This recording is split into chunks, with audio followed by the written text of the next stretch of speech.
So WanderPlayer is a platform that turns your smartphone, like your iPhone in your pocket, into a game controller and lets you control games on any screen.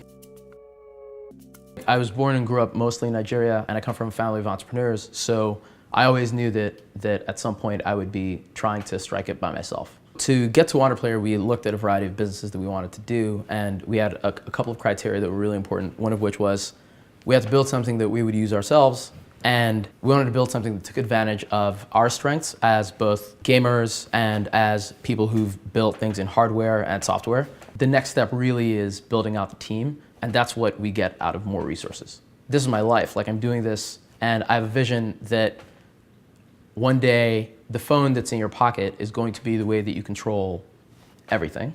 New York, obviously, in the last little while the community has grown larger. It's attracting a lot of really smart, really capable people. You know, this is a city of risk takers. People are willing to get behind you.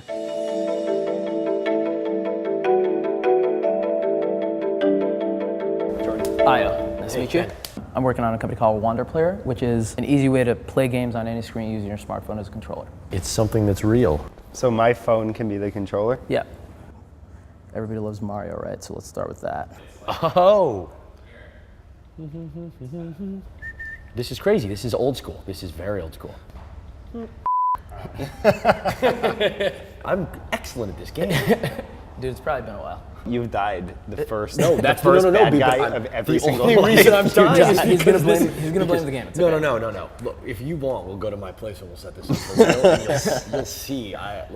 And is there latency? No. This is as good as the keyboard. And people like it? What do you think? It's having fun, although I'm Is a it child. It's a good experience. You know, for the one thing is, this definitely has latency in comparison to a Nintendo, like the original Nintendo controller. That's for sure. And so how are you planning to monetize it? So we basically want to be a marketplace for games. So if your game monetizes through ads, we'll take a cut of the ads. If your game monetizes through virtual goods, same thing. But how are you justifying a cut of the ad spend? Because you're delivering an enhanced experience through the controller? Yeah, and we're delivering the ads through the controller as well. So ping us when you have the new version of it. Yeah. I need to spend a little bit more time and I mean, the development is just around the actual control device right now and not around any sort of a... Not around the web yet, yeah. Not around the web. I think that is probably the place where the opportunity is, frankly. That's, you know, I think the control device is super cool, but I think that's where the business comes in. Right. And so that's where we would want to see what that product sort of feels like and looks like. Got it. Cool. Thanks, guys. There's just something about using the touchscreen that it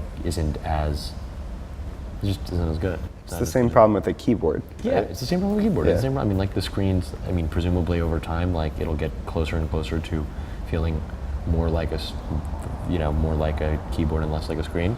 But with whatever that wasn't even an iPhone, that was like an iPod Touch or whatever. It was not, it was hard. I'm pretty great at marrying and I was dying a lot. Yeah, I don't know. But I mean, I also just don't really understand what the biz, it's a really cool, it's cool. It was pretty elegant and nicely designed and whatever, but I'm just not sure what the business looks like unless it is about discovery, unless it's taking an apps fire approach to gaming or something and doing something in that space. Maybe then. You know, the nice thing about that is that the games actually people pay for. Those are the apps that make money. Right. And so if there was some discovery thing around that, there'd potentially be a market for it. But I don't know. I don't know enough about gaming.